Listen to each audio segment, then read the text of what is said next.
All right, today we're going to talk about one of the most powerful and honestly most misunderstood tools in your entire financial life. It's time to unlock your financial superpower, credit. I mean, really think about that for a second. A single tool that can either launch you into the future you want or drag you down. Well, that tool is very real and it's called credit. And figuring out how to use it is the key to controlling which path you end up on. So let's start at the very beginning. We're going to treat this thing like a brand new superpower you're just learning to control. And rule number one of controlling a superpower, you have to understand what it actually is. At its core, it's actually that simple. It's just a promise.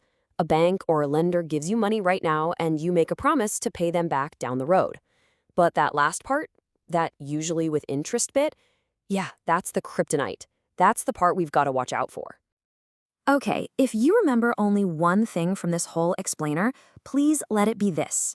When you use a credit card, you are not, I repeat, not spending your own money. It's a loan. Every single time you swipe that card, you're taking out a tiny loan.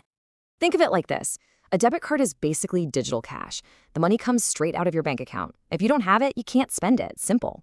A credit card, though, uses the bank's money. And that little bit of separation between you and your actual cash, well, that's what makes it so dangerously easy to spend more than you actually have. That's where the trouble can kick in. Okay, so you've got access to this power. But with great power comes, well, it comes with a price tag. Let's get into the real cost of using someone else's money. So remember that word interest we mentioned? This is it. It's basically the rental fee you pay for using the bank's cash. If you don't pay your loan back right away, at the end of the month, that fee starts to get added on, and it can grow faster than you think. $300. Let that sink in. This isn't some made-up number. It's a real example. A teen paid an extra $300 for a laptop, just in interest, all because they didn't pay it off right away. That's like buying a brand new pair of awesome headphones that you never even get to take out of the box. The money's just gone. So how on earth does that happen? How does a laptop end up costing hundreds of dollars more? Well, it all starts with this tempting, innocent-looking little line on your credit card statement. It's called the minimum payment. And trust me, it is a total trap. Just look at this. Seriously, that first bar, that's what the laptop should have cost. Simple, but that second bar, whoa. That's what you actually end up paying if you fall into the trap of only making those tiny minimum payments. That whole extra chunk, that is pure profit for the bank, paid for by you. Let's really put some hard numbers on this. So a $500 purchase, right? If you pay it all off at the end of the month, boom, you paid $0 in interest. The total cost was exactly $500. Perfect. But if you only pay that minimum each month, it could take you over a year to pay off. You'll rack up about $300 in interest, and that same laptop just cost you almost $800. That is just insane. And hey, a quick heads up here. This isn't just a credit card thing anymore. You know those buy now, pay later services you see everywhere online? They can work the exact same way. It feels super easy up front, but if you miss a payment or don't follow the terms, those same interest traps are just waiting for you. All right, enough of the scary stuff. Let's talk about the reward. Let's talk about the awesome part.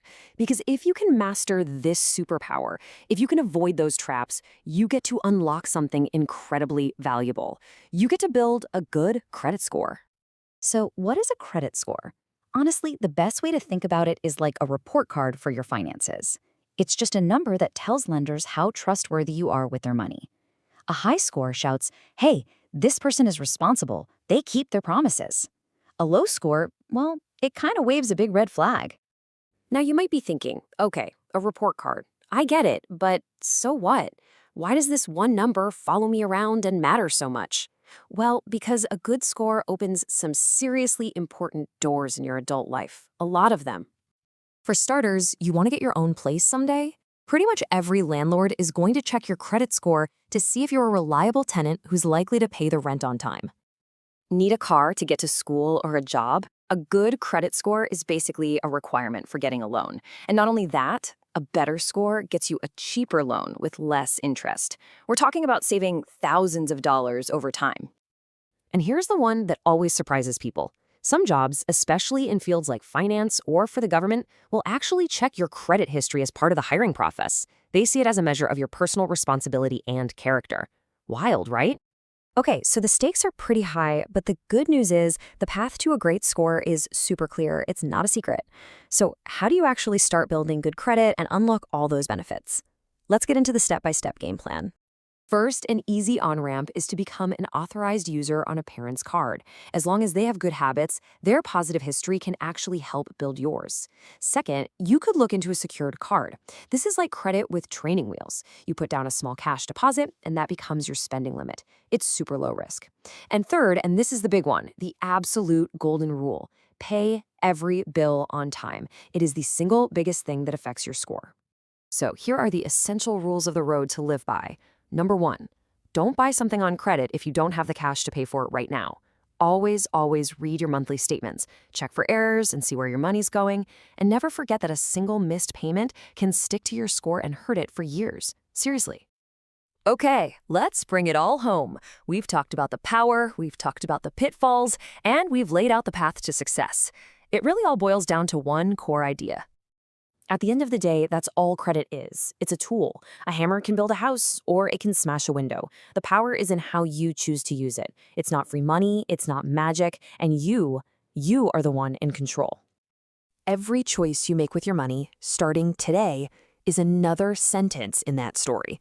So what kind of story are you gonna write?